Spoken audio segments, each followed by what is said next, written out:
વિરુદ્ધ ચાલીશું ને ત્યારે આપણે આગળ વધતા અટકી જાશું. હા ને? અને સમયસર નહીં ચાલે તો માથે પ્રેશર તો થશે જ, એ પાક્કું જ છે. આજે ક્યાંય પણ જઈએ, કંઈ પણ હોય, મારો લેક્ચર હોય, માની લ્યો કે 10 વાગ્યાનો ટાઈમ હોય ને હું 10 ને 5 પહોંચી હોય ને તોય માથે પ્રેશર રહે. આજ કોક ખીજાશે તો, કોક મને જોઈ લેશે તો, આમ થશે તો, તેમ થશે તો, થાય ને કે ન થાય? હાફડા ફાફડા થઈ જાય. એના કરતાં 10-15 મિનિટ વહેલું કોઈ પણ કાર્ય કરી લેવું એ યોગ્ય છે.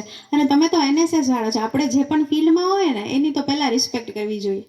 તો આપણે તો પહેલાં સમય બદલું, કેમ STમાં લખેલું હોય ને, શું લખેલું હોય બસની પાછળ? સમયબદ્ધ.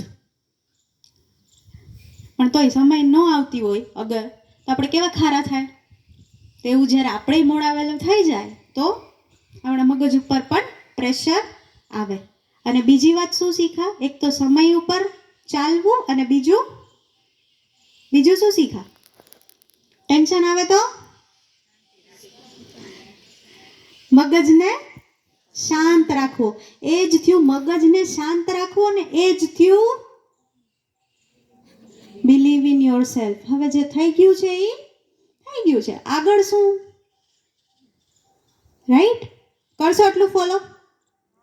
હવે આપણે થોડાક આગળ વધીએ. એ પહેલાં અમારા પ્રેસિડેન્ટ નિધિબેનને હું 5-10 મિનિટ કે વધારે, એમને મારા પ્રેસિડેન્ટ છે એટલે મારે એમ તો ન કહેવાય ને 5-10 મિનિટ, તો મારા ફ્રેન્ડ જ છે નિધિબેન.